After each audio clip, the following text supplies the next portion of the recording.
تفہیم القرآن سید ابوالعلا مودودی سورۃ البقرہ آیات 40 تا 46۔ اعوذ باللہ من الشیطان الرجیم بسم اللہ الرحمن الرحیم۔ یا بنی اسرائیل، ترجمہ اے بنی اسرائیل۔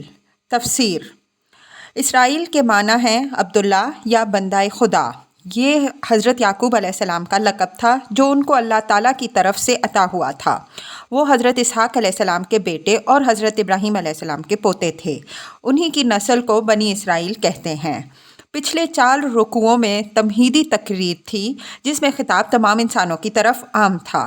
اب یہاں سے 14ویں رکوع تک مسلسل ایک تقریر اس قوم کو خطاب کرتے ہوئے چلتی ہے، جس میں کہیں کہیں عیسائیوں اور مشرکین عرب کی طرف بھی کلام کا رخ پھر گیا ہے اور موقع موقع سے ان لوگوں کو بھی خطاب کیا گیا ہے جو حضرت محمد صلی اللہ علیہ وسلم کی دعوت پر ایمان لائے تھے۔ اس تقریر کو پڑھتے ہوئے حسب ذیل باتوں کو خاص طور پر پیش نظر رکھنا چاہیے۔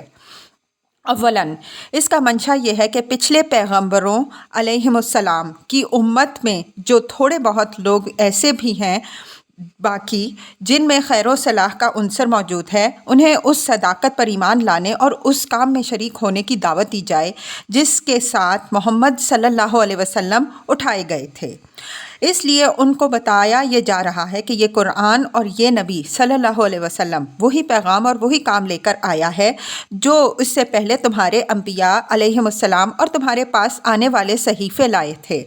پہلے یہ چیز تم کو دی گئی تھی تاکہ تم آپ بھی اس پر چلو اور دنیا کو بھی اس کی طرف بلانے اور اس پر چلانے کی کوشش کرو، مگر تم دنیا کی رہنمائی تو کیا کرتے، خود بھی اس ہدایت پر قائم نہ رہے اور بگڑتے چلے گئے۔ تمہاری تاریخ اور تمہاری قوم کی موجودہ اخلاقی و دینی حالت خود تمہارے بگاڑ پر گواہ ہے۔ اب اللہ نے وہی چیز دے کر اپنے ایک بندے کو بھیجا ہے اور وہی خدمت اس کے سپرد کی ہے۔ یہ کوئی بیگانہ اور اجنبی چیز نہیں ہے، تمہاری اپنی چیز ہے، لہٰذا جانتے بوجھتے حق کی مخالفت نہ کرو بلکہ اسے قبول کر لو۔ جو کام تمہارے کرنے کا تھا مگر تم نے نہ کیا، اسے کرنے کے لیے جو دوسرے اٹھے ہیں ان کا ساتھ دو۔ ثانیاً اس کا منشا ہے عام یہودیوں پر حجت تمام کرنا اور صاف صاف ان کی دینی اور اخلاقی حالت کو کھول کے رکھ دینا ہے۔ ان پر ثابت کیا جا رہا ہے کہ یہ وہی دین ہے جو تمہارے انبیاء علیہم السلام لے کر آئے تھے۔ اصول دین میں کوئی ایک چیز بھی ایسی نہیں ہے جس میں قرآن کی تعلیم تورات کی تعلیم سے مختلف ہو۔ ان پر ثابت کیا جا رہا ہے کہ جو ہدایت تمہیں دی گئی تھی اس کی پیروی کرنے میں اور جو رہنمائی کا منصب تمہیں دیا گیا تھا اس کا حق ادا کرنے میں تم بری طرح ناکام ہوئے ہو۔ اس کے ثبوت میں واقعات سے اجتہاد کیا گیا ہے جن کی تردید وہ نہ کر سکتے تھے۔ پھر جس طرح حق کو حق جاننے کے باوجود وہ اس کی مخالفت میں سازشوں، وسوسہ اندازیوں، کج بحثوں اور مکاریوں سے کام لے رہے تھے اور جن ترکیبوں سے وہ کوشش کر رہے تھے کہ کسی طرح محمد صلی اللہ علیہ وسلم کا مشن کامیاب نہ ہونے پائے، ان سب کی پردہ داری کی جا رہی ہے، جس سے یہ بات عیاں ہوتی ہے کہ ان کی ظاہری مذہبیت محض ایک ڈھونگ ہے جس کے نیچے دیانت اور حق پرستی کے بجائے ہٹ دھرمی، جاہلانہ عصبیت اور نفس پرستی کام کر رہی ہے، اور حقیقت میں وہ یہ چاہتے ہی نہیں ہیں کہ نیکی کا کوئی کام پھل پھول سکے۔ اس طرح اتمام حجت کرنے کا یہ فائدہ ہوا ہے کہ ایک طرف خود اس قوم میں جو صالح عنصر تھا اس کی آنکھیں کھل گئیں، دوسری طرف مدینہ کی عوام پر اور بالعموم مشرکین عرب پر ان لوگوں کا جو مذہبی اور اخلاقی اثر تھا وہ ختم ہو گیا، اور تیسری طرف خود اپنے آپ کو بے نقاب دیکھ کر ان کی ہمتیں اتنی پست ہو گئیں کہ وہ اس جرأت کے ساتھ کبھی مقابلے میں کھڑے نہ ہو سکے جس کے ساتھ ایک وہ شخص کھڑا ہوتا ہے جسے اپنے حق پر ہونے کا یقین ہو۔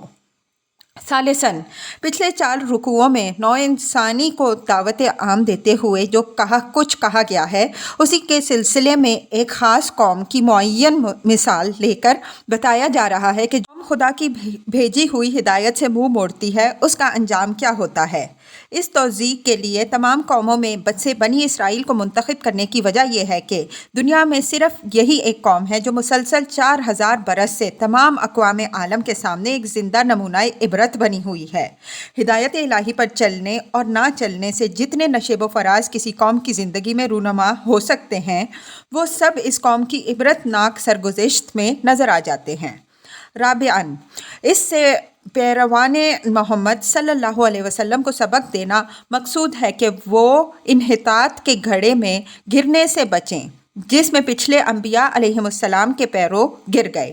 یہودیوں کے اخلاقی کمزوریوں، مذہبی غلط فہمیوں اور اعتقادی اور عملی گمراہیوں میں سے ایک ایک کی نشاندہی کر کے اس کے بالمقابل دین حق کے مقتضیات بیان کیے گئے ہیں تاکہ مسلمان اپنا راستہ صاف دیکھ سکیں اور غلط راہوں سے بچ کر چلیں۔ اس سلسلے میں یہود و نصارہ پر تنقید کرتے ہوئے قرآن جو کچھ کہتا ہے اس کو پڑھتے وقت مسلمانوں کو نبی صلی اللہ علیہ وسلم کی وہ حدیث یاد رکھنی چاہیے جس میں آپ صلی اللہ علیہ وسلم نے فرمایا ہے کہ تم بھی آخر کار پچھلی امتوں ہی کی روش پر چل کر رہو گے، حتیٰ کہ اگر وہ کسی کوہ کے بل میں گھسے ہیں تو تم بھی اسی میں گھسو گے۔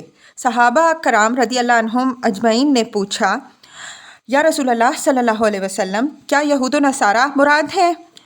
آپ صلی اللہ علیہ وسلم نے فرمایا، اور کون؟ نبی اکرم صلی اللہ علیہ وسلم کا یہ ارشاد محض ایک توبیخ نہ تھا بلکہ اللہ کی دی ہوئی بصیرت سے آپ صلی اللہ علیہ وسلم یہ جانتے تھے کہ انبیاء علیہم السلام کی امتوں میں بگاڑ کن کن راستوں سے آیا اور کن کن شکلوں میں ظہور کرتا رہا۔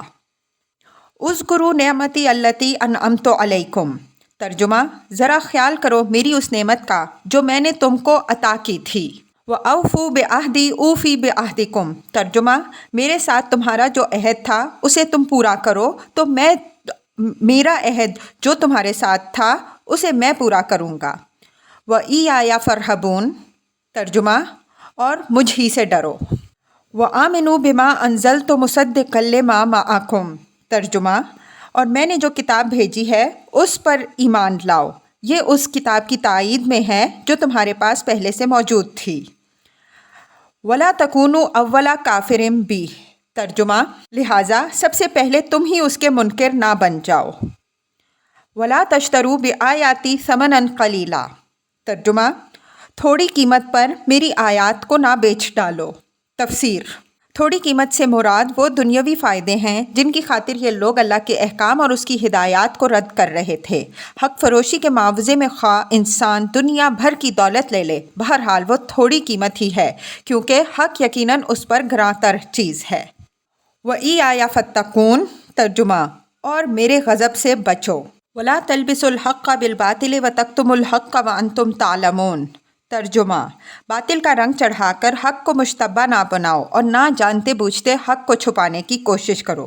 تفسیر، اس آیت کو سمجھنے کے لیے یہ بات پیش نظر رہنی چاہیے کہ اہل عرب بالعموم ناخواندہ لوگ تھے اور ان کے مقابلے میں یہودیوں کے اندر ویسے بھی تعلیم کا چرچا زیادہ تھا اور انفرادی طور پر ان میں ایسے جلیل القدر عالم پائے جاتے تھے جن کی شہرت عرب کے باہر تک پہنچی ہوئی تھی۔ اس وجہ سے عربوں پر یہودیوں کا علمی رعب بہت زیادہ تھا۔ پھر ان کے علماء اور مشائخ نے اپنے مذہبی درباروں کی ظاہری شان جما کر اور اپنی جھاڑ پھونک اور تعویذ گنڈوں کا کاروبار چلا کر اس رعب کو اور بھی زیادہ گہرا اور وسیع کر دیا تھا۔ خصوصیت کے ساتھ اہل مدینہ ان سے بے حد مرعوب تھے کیونکہ ان کے آس پاس بڑے بڑے یہودی قبائل آباد تھے۔ رات دن کا ان سے میل جول تھا اور اس میل جول میں وہ ان سے اسی طرح شدت کے ساتھ متاثر تھے جس طرح ایک ان پڑھ آبادی زیادہ تعلیمی یافتہ، زیادہ متمدن اور زیادہ نمایاں مذہبی تشخص رکھنے والے ہمسایوں سے متاثر ہوا کرتی ہے۔